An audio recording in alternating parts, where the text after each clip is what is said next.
Can you say why America is the greatest country in the world? Diversity and opportunity. Lewis? Freedom and freedom. So let's keep it that way. Well, why is America not the greatest country in the world, Professor? That's my answer.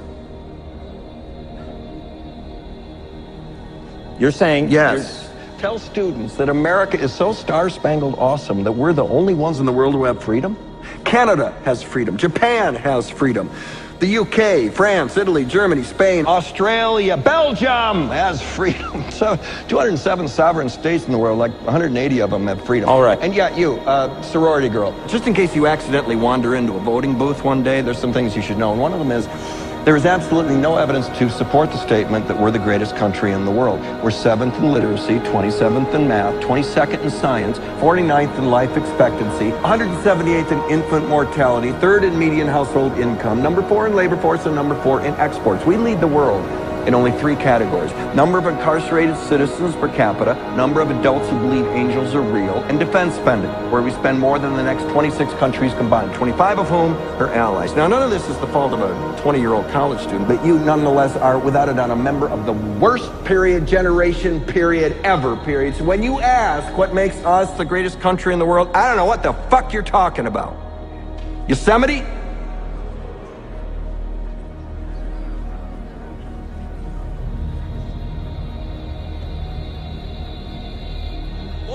Family now own more wealth than do the bottom 30% of the American people.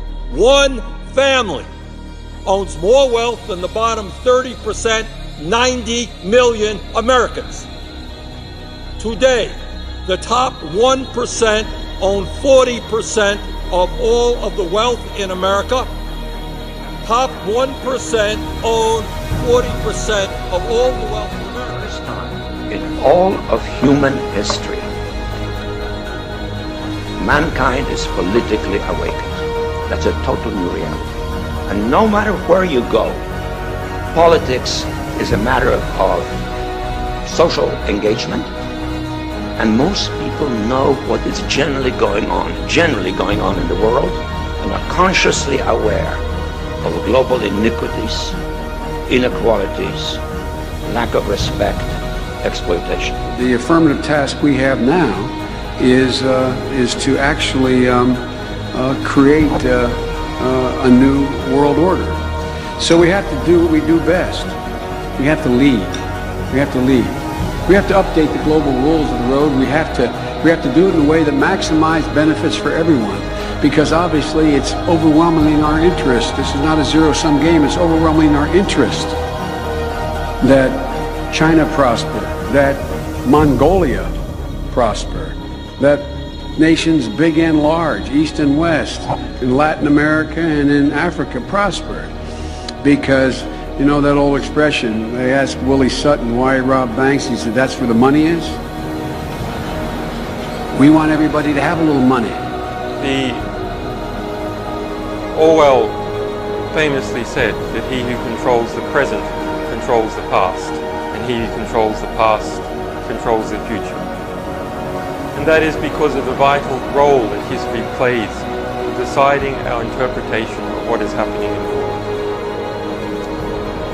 The US National Archives censored all searches to the word WikiLeaks. Following that revelation, we looked closely at what else was going on.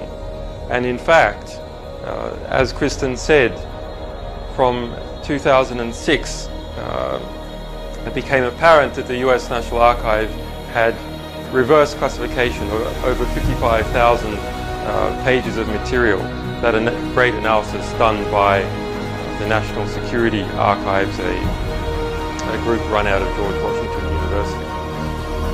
Imagine for a moment that somewhere in the middle of Texas there was a large foreign military base, say Chinese or Russian. Imagine that thousands of armed foreign troops were constantly patrolling American streets in military vehicles. Imagine they were here under the auspices of keeping us safe, or promoting democracy, or protecting their strategic interests. Imagine that they operated outside of U.S. law and that the Constitution did not apply to them. Imagine that every now and then they made mistakes or acted on bad information and accidentally killed or terrorized innocent Americans, including women and children, most of the time with little or no repercussions or consequences. Imagine that they set up checkpoints on our soil and routinely searched and ransacked entire neighborhoods of homes. Imagine if Americans were fearful of these foreign troops and overwhelmingly thought America would be better off without their presence. Imagine if some Americans were so angry about them being in Texas that they actually joined together to fight them off in defense of our soil and sovereignty because leadership in government refused or were unable to do so. Imagine that those Americans were labeled terrorists or insurgents for their defensive actions and routinely killed or captured or tortured by the foreign troops on our land. Imagine that the occupiers' attitude was that if they just killed enough Americans, the resistance would stop. But instead, for every American killed, 10 more would take up arms against them, resulting in perpetual bloodshed. Imagine if most of the citizens of the foreign land also wanted these troops to return home. Imagine if they elected a leader who promised to bring them home and put an end to this horror.